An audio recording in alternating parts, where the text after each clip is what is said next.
Welcome to Vijay Mahi kitchen. இன்னைக்கு வீட்டிலேயே எப்படி குஸ்கா செய்யலாம்னு பார்க்கலாம். இதுக்கு மசாலாலாம் நம்மளே தான் அரைக்க போகிறோம். வாங்க என்னெல்லாம் தேவைன்னு பார்க்கலாம். 2 டம்ளர் அரிசி எடுத்திருக்கேன். நான் வீட்டில் சமைக்கிற பொன்னி அரிசி தான் எடுத்திருக்கேன். ஒரு பிரியாணி இலை, பட்டை, கிராம்பு, ஏலக்காய், சோம்பு, கசகசா, கல்பாசி இதெல்லாம் எடுத்திருக்கேன். 2 மீடியம் சைஸ் தக்காளி, கல்லுப்பு, ஒரு ஸ்பூன் கரம் மசாலா, 1 ஸ்பூன் மஞ்சள் தூள், கொத்தமல்லி இலை கொஞ்சம், பச்சை மிளகாய் 4லேருந்து 5 வரைக்கும் எடுத்திருக்கேன். பெரிய சைஸ் பெரிய வெங்காயம் ஒரு 4 கட் பண்ணி வச்சுருக்கேன். தேவையான அளவுக்கு எண்ணெய். இப்போ பிரியாணி மசாலாக்காக 2 வரமிளகா, 2 பிரியாணி இலை, 6லேருந்து 7 பல் வரைக்கும் பூண்டு, ஒரு சின்ன சைஸ் இஞ்சி, கொத்தமல்லி இலை கொஞ்சம், 3 கிராம்பு, கல்பாசி கொஞ்சம் இதெல்லாம் எடுத்திருக்கேன். இதை நம்ம அரைச்சி சேர்த்துக்கணும். மசாலாவுக்கு நம்ம எல்லாத்தையும் அம்மியிலே அரைச்சி எடுத்துடலாம்.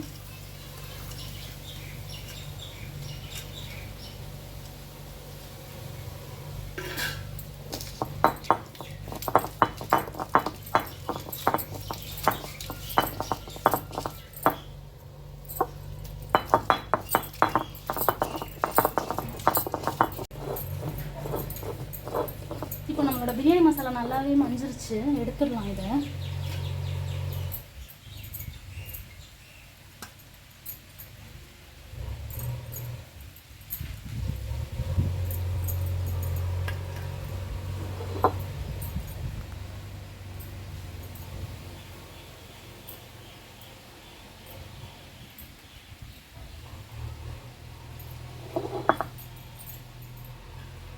இப்போ நம்ம பிரியாணி மசாலாவை அரைச்சி எடுத்துட்டோம். வாங்க எப்படி செய்யலாம்னு பார்க்கலாம்.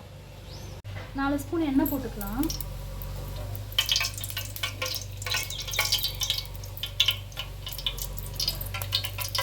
எண்ணெய் கொஞ்சம் காயட்டும்.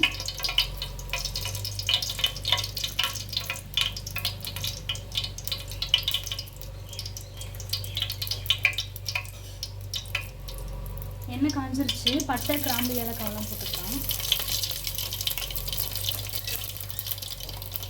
கொத்தமல்லி, பச்சை வெங்காயம் போட்டுக்கலாம்.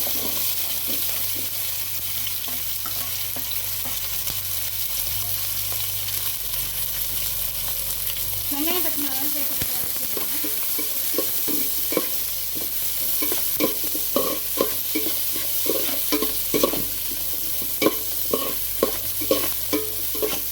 வெங்காயம் நல்லா வதங்கட்டும். வெங்காயம் வதங்கினதுக்கப்புறம் தக்காளி சேர்த்துக்கலாம். வெங்காயம் ஓரளவுக்கு வதங்கிருச்சு. நம்ம இந்த தக்காளியை சேர்த்துடலாம்.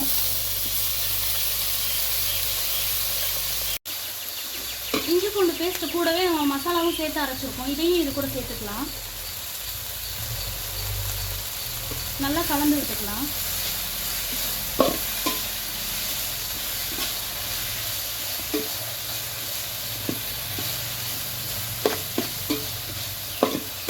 இந்த மசாலா நல்லா பச்சை வாசம் போகிற அளவுக்கு வேகணும். ஸோ வேகிற வரைக்கும் அடிக்கடி இந்த மாதிரி கலரி விட்டுக்கோங்க, அடி பிடிக்காம.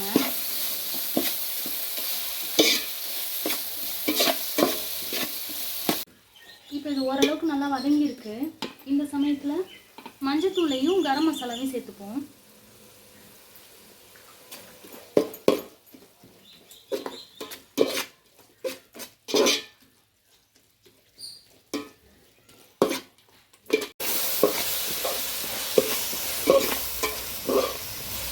மசாலா நல்லா வதங்கிடுச்சு.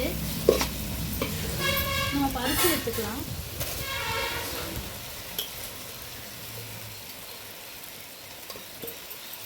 ரெண்டு கப் அரிசி எடுத்திருக்கேன்.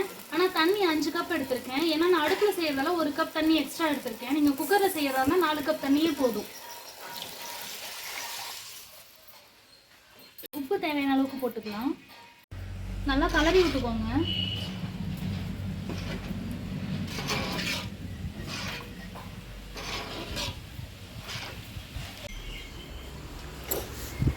நல்லா கொதிச்சு வருது. இந்த சமயத்தில் நீங்கள் உப்பு காரம்லாம் செக் பண்ணணும்னா செக் பண்ணிக்கோங்க. நம்ம ஒரு மூடி போட்டு மூடிடலாம். இது ஒரு 10 நிமிஷம் வேகட்டும். நம்ம அரிசி போட்டு ஒரு 10 நிமிஷத்துக்கு மேலே ஆகும். ஒரு தடவை எடுத்து பார்த்துடலாம் எப்படி வெந்திருக்கா என்னன்னு. நல்லா ஸ்மெல்லு வருது. லேசாக கலரி விட்டுக்கலாம். இது ஏற்கனவே ஊறிடுச்சு அரிசி நல்லாவே, அதனால் கொஞ்சம் லைட்டாக கிளறி விடுங்க.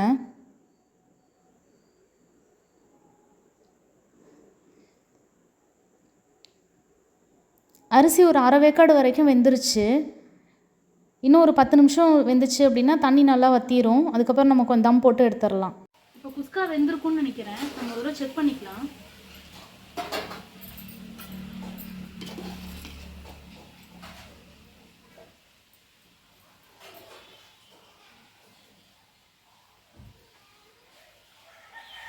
நல்லாவே வெந்துருச்சு.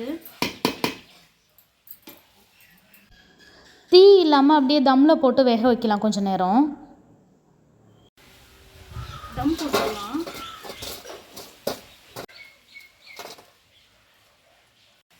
அப்போ ஒரு தம் போட்டு ஒரு 5 நிமிஷம் இருக்கும், எடுத்துடலாம்.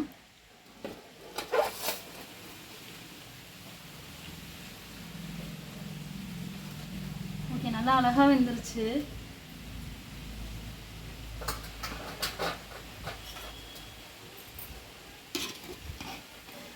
நீங்களே பாருங்கள் எவ்வளோ பொல பொலன்னு வெந்திருக்குன்னு.